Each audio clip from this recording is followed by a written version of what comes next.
Hey guys, it's me, the Metaverse Explorer. Thanks for joining me again on the third episode. Guess what? There is a leak. Only 9 hours to go until the Galactic Asset offering by Star Atlas, and there is a leak. They talk about the ships, the missions, constructions, even the Star Atlas itself. So let's have a look at what the leak says, and then at the end we'll have a look at the ships. Okay, let's do it.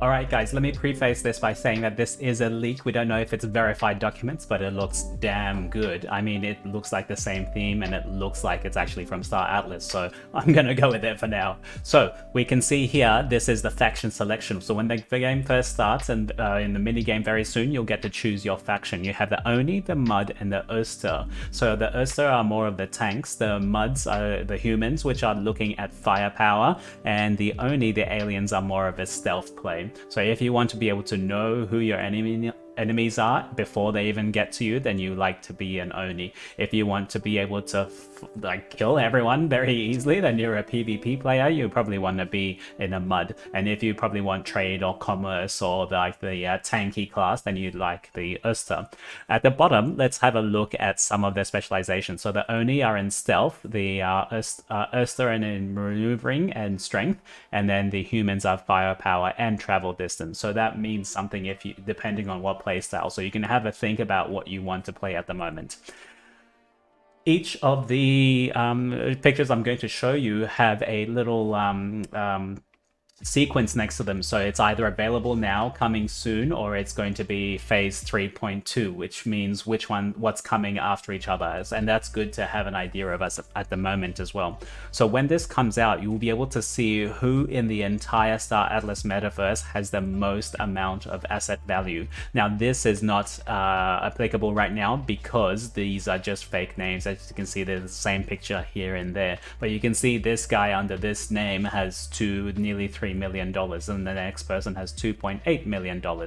Either way, you'll still be able to see that the actual factions are broken down into different regions and have their own faction value. So if one faction is really poor, you'll be able to see it beforehand before you even go into that faction. You can see some of the top organizations within one faction. So in this example, Oni, the top faction in Oni right now is the Crossroads. The top faction in Oyster is the Electric Sheep Company.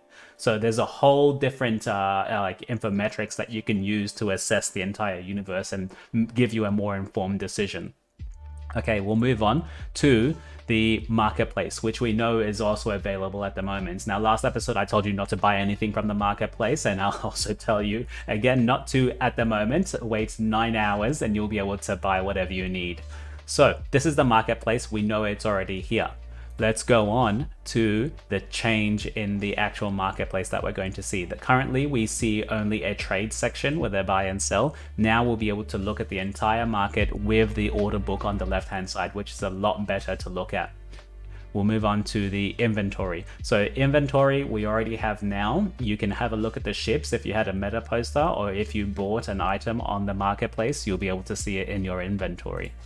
Going down, we'll have a look at the player organizations, which is the first coming soon, the plan for phase 3.1, which means we have just reached phase 3 of the inventory. So let's read what the player organizations. Any player can join the player organization.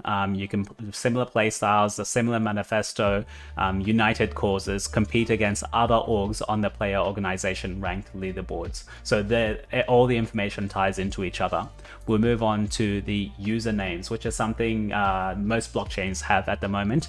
You can pay a set price for a username. Now, when you get that username, you have to make an auction for 7 days so that no one else wants that username. If it's a popular username like Paris Hilton or Elon Musk, then other people are likely to bid for you. If it's your own original name that you have a gaming name for, then go for it. No one else is going to bid for it. And I have a pretty good idea that the lowest bid is going to be $20. You watch. I think it's related to the Bonfeeder naming service on Solana. So we can have a look at this guy's avatar, and I'm assuming you'll be able to change it. You can probably put a PFP picture on there if you have a CryptoPunk or a Bored Ape on Solana. The name, The Legend. His universal rank is his 260,000th player. He's got 40,000 in net worth.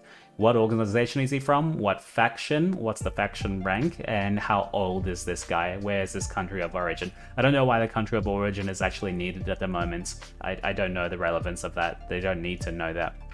Let's look at the ship configurations, which is going to come in phase 3.2 after the usernames in 3.1. So all ships come with default set of crew members. So when you first start, you don't have to buy crew members, only when you want specific ones. They come with crew members, modules, and components. This gives the player everything they need to start off with on their first space mission to earn rewards. So as that says, every ship you buy, you can start earning from that. And then if you want to keep going, then you can go and buy a crew. The ships also have interchangeable crew if you do want it, like I said, and modules and everything to help keep going. After the ships come out, naturally you'll have ship missions. So after the ship missions in 3.2, each mission comes with a brief about where the mission is to occur and how to best achieve this success. This is where we talked about the different types of ships. So you have the bounty hunter ships, you have an evac ship, a fighter ship, like a trading ship. Each one has its own missions. And the next sentence is the most important thing that I noticed. So listen to this. Find one of the 11 different role mission givers in each faction and introduce yourself to receive missions. So 11 different role missions in each faction. So that means there's 3 factions, there's 11 missions each. That's 33 missions for you to go to. So it doesn't matter what faction you pick. Each faction will have 11 missions for you to go on, depending on your ship level. So some missions might be definitely restricted to only small ships, only large ships, only trading ships. Some missions might need you to cooperate with your guild or cooperate with someone else to complete like a co-op mission. That's how you get people involved, I guess. All right, let's go on to phase 3.3, which is the gathering station constructions. After ships come out, after missions come out, now you're collecting all these resources. You're going to start having to build things. So this is where you stake an asset with a claim stake and you have ownership of it. Remember, when you have ownership of the claim stake, you have to make that asset productive. Otherwise, you will lose it. Things like these are the power plants that serve power to any auxiliary structure, which means power plants are probably the base unit that everyone's going to need. If you have a machinery, you need power to run it. Doesn't matter what assets you have, if you have no power, it's all useless. You can construct a mining drill or an auto crop, which is something new I hadn't heard of yet. So an auto cropper, which means there's going to be food in this game. So you're mining drill for your resources and then cropping for food. So I don't know if your crew will need to eat food to survive for you to go on missions. Everything's together, it all works together. Okay, at which point you may sell or refine the materials for crafting. You can do these things on the ground level and then refine it at the station and then sell it at the trading market. It's all up to you. Let's move on to the space station construction, sorry guys, which is also in 3.3. Now I assume these two things will not come exactly at the same time. They'll probably roll them out one after each other just to keep the momentum going. So the space station construction is an orbital space station needed to sell on the open market or refine advanced materials. So the gathering station is where you're getting the base materials, and then the space station construction is when you're refining your base materials into more refined materials. Think about oil to plastic, or this to that, because you'll need a few extra base components to make one big component. So these space stations also serve as different facilities. You can use them as trading decks for one. You can use them as shipyards to store ships, cargo decks, even universities to train more crew members so you can get more NFTs. You can use it as a rescue deck, weapon turrets, drone bays, everything more. So one thing I keep hearing about is people operating their own interstellar gas station. So you can be the proprietor of this station and you have your own gas. So when someone is running out of fuel, they come to your gas station, they pay for the gas and you get their tip. This is like a very passive form of income that a lot of people seem attracted to. We'll move on to the last section, which is probably the most exciting.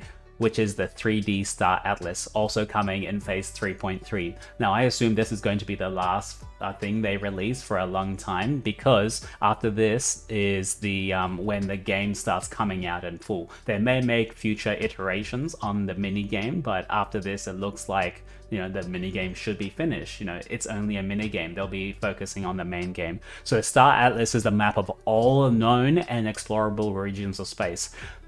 That has a caveat. All the known and explorable regions of space is changing by how many player counts there are. If the player base and the ecosystem grows, then Star Atlas has admitted they will increase the amount of the explorable space in the universe. So you use this to pinpoint all your personal, organizational, factional assets. So on that little mini map, you'll be able to see this is the Oakster faction, this is the human faction, and you'll be able to see where all the geopolitics is. In the browser minigame, the Star Atlas is used to explore and find land you wish to claim or sell.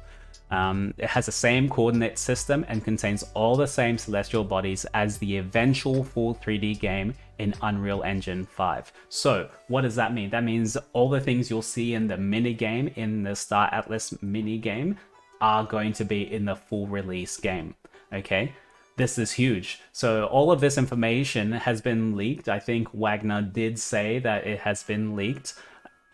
It's going to be coming out very soon anyway. In about 9 hours, the first ship sale is going to come out, and we'll have a chat about that as well. So let's go to that. All right, guys, so we'll move on to the marketplace, where we can see some of the ships are coming online in about 8 to 9 hours. Now, that's the thing I wanted to mention. Some of them are staggered. This is the first wave of sales, but they have different timings. So I don't want you to shoot your load before it all comes out, okay? Let's give you an example. So we can look at the Opal Jet, which is an extra small ship. And last episode, we looked at some of the ship classes and what they're going to cost. So the extra small Opal Jet is likely to be $15 to $30. So this one actually comes out in 8 hours and 46 minutes. Okay, I'm going to go back and we'll have a look at the extra small PSX5, and you'll see that comes out in 9 hours and 46 minutes. So that's 1 hour difference. So if you've got some funds saved and you want to buy a ship to play Star Atlas, do not go ahead and buy the first ship that you see. You have to actually plan and see which one you want to buy. Look at last episode to see which ships might interest you. That being said, it's not just the small ships that are going on sale right now. It's some of the medium ships, okay? So I know the Opod, which looks like an Oni ship because it looks very alien, is also coming on in 10 hours. So we have 8 hours, 9 hours, 10 hours. And I'm pretty sure other assets are coming online after that as well. So after this initial release of 10 hours, there is the next day, which is some of the medium ships. Not the Calico, I think the Thimble is 2 days. So this is like a freight ship, likely to be a Oyster ship, which is coming out in 2 days instead of 9 hours from now. So by the time you see this video, these ships are probably on sale at the moment. Like I said last episode, do not buy anything now, just wait till it comes online. They follow a linear curve. So it starts out at a static price, and once they've hit a limit for a lot of people to have bought it, then the price starts increasing from there. So if you don't get it right now at this price, don't worry too much. There'll be other people selling it close to this price. Don't buy it all the way when it's up here, okay? You can very easily see on the blockchain what people paid for it and what they're trying to sell it to you. What I always say is look at the other person on the other side of the screen against you. You know, they bought something, they're trying to sell it to you now. How much you paying for it? How much did they pay for it? So that's a very good thing. Some of the collectibles I'm seeing, there hasn't been any movement on the collectibles. Not many people have bought the vintage suits. Not many people have bought the Sphinxes. The Sphinxes themselves are still selling for a lot of money. $880 for something that they got kind of for free. And they still have the meta poster after this. So if they don't want to use this skin, they'll probably sell it to you. If you like it, go ahead and buy it. I wouldn't say that it's a speculative investment at best, I think. Alright, some of the structures haven't changed. You still need the space station, which I think is the base unit that everyone's going to be going for. There has been some trading volume on the space station. As you can see, there's 21,000 available at the moment. Let's look at how much they've been selling for. So someone's willing to sell it for 150, someone wants to buy it for 114. So that's a really tight spread. So that means like the market started out large and now it's aggregating a bit closer together. So the space station's not bad. It's 125. Let's have a look at some of the structures. Like a mining drill and a power plant are on the similar scale as a power plant, as a space station. So let's have a look at that and see how much people are selling a power plant for. 135, close to 125. That's not too bad. All right, so that's it for the market at the moment. I'm going to wait 9 hours, and when the sale starts coming online, we'll do another video to see what the new outlook is, what the new website might be, what the marketplace looks like. What I wanted to let you know is the claim stake 5 is currently not available, and you can tell that because there's a red line right above here. When you click on that, it says it's going to be online in 115 days. 115 days, so no way we're going to be seeing this right now. The total supply of them right now is only 1,000 of them in circulating supply, and no one's going to have a tier 5 claim stake at all for the next like 3 months, more than a quarter of a year. That's crazy. You know, everyone's going to be buying the claim stake 4s that they have money for. Oh, even the claim stakes 4 at 115 days. That's not available either. I thought that was claim stake. Oh, my mistake, everyone. None of the claim stakes are actually available. They're all 115 days. So that's weird. This one's got a red line on the top, but this one doesn't have it. This one does, but not at the marketplace. That's very strange. Anyway, let's move on to the price action of Atlas and Polis, because last episode I told you not to buy any, yeah? Let's see how it went. Alright, so last episode I mentioned not to buy any Atlas or Polis and just wait, right? So there's been a lot of people that have been in profit for Atlas and Polis, and they have a sale coming up that only accepts USDC. They have a whole bunch of one token and they don't have any of another. What are they going to do? They're going to sell some of their Atlas and Polis to try and get USDC to buy ships to play this game that they really want. Now, does the chart tell you that? Look at the all-time high that we got up to 19 US dollars. Ever since then, we've been tracing down 17, 16, a really large sell order here, all the way to 14. It's been trying to get stable ever since then, okay? I was watching this large wick come. It was about a $1.3 million candle in less than 1 minute, which was crazy to see. Everyone gets stopped out at this point. Now, why is there so much sell pressure as well? There's two things. People are actively earning Polis and Atlas tokens right now. If you have it in your wallet, you might as well farm with it. And I'll show you the other things that people have been farming with. So right now, in the Polis and USDC and Atlas USDC pairs, people are getting paid 167% in Polis. Now, all these extra tokens that are coming onto the market, what's happening to them? Sure, half of them are being kept into the farmer's wallet, into the person's own wallet, but half of them are also being sold on the market. They want to realize their profit while they can. They're getting all this extra coins, might as well sell on market and get some USD from that. That's a crazy amount of money. You know what else is crazy? This is 167%. Other people are yield leverage farming these tokens. So right now on the Atlas and Polis, you can get 15,000% on this Atlas and Polis tokens. That's a lot of percentage points gain in a short amount of time. And what happens to all that new accrued coins that are coming on? They just sell it right back onto the market. And that's why this chart looks like it's got trending all the way down. Even for me, I would not be surprised if I saw Atlas and Polis come back into the $10 mark or even the $8 mark, because this price range is what I'm looking at. This right here. That means it's gone up, it's been unsustainable, and now all these people are selling off their profit into the market, and we're now able to absorb it at this level. This looks slightly promising, but not enough. The token is nowhere near old enough to sustain this kind of action. So I want to see it here in the 12 to $10 range, around this medium range here.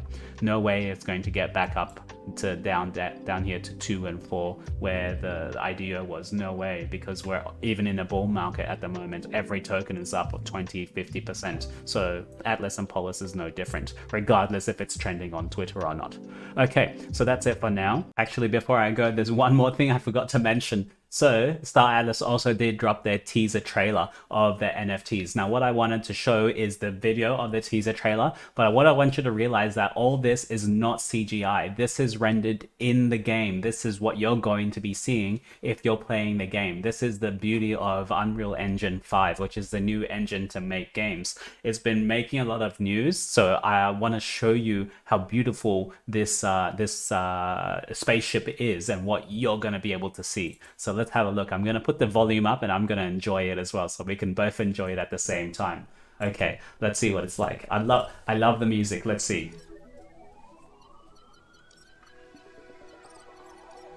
Solana, Serum. Captured in engine. This is in the game.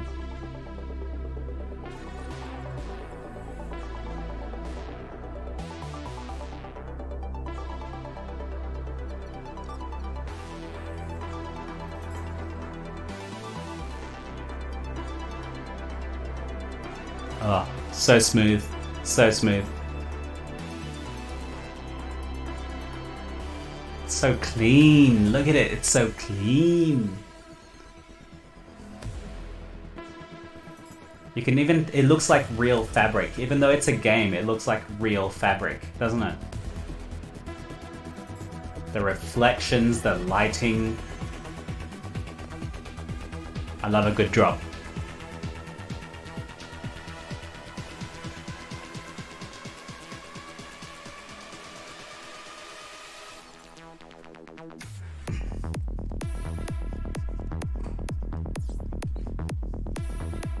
Ah, so good.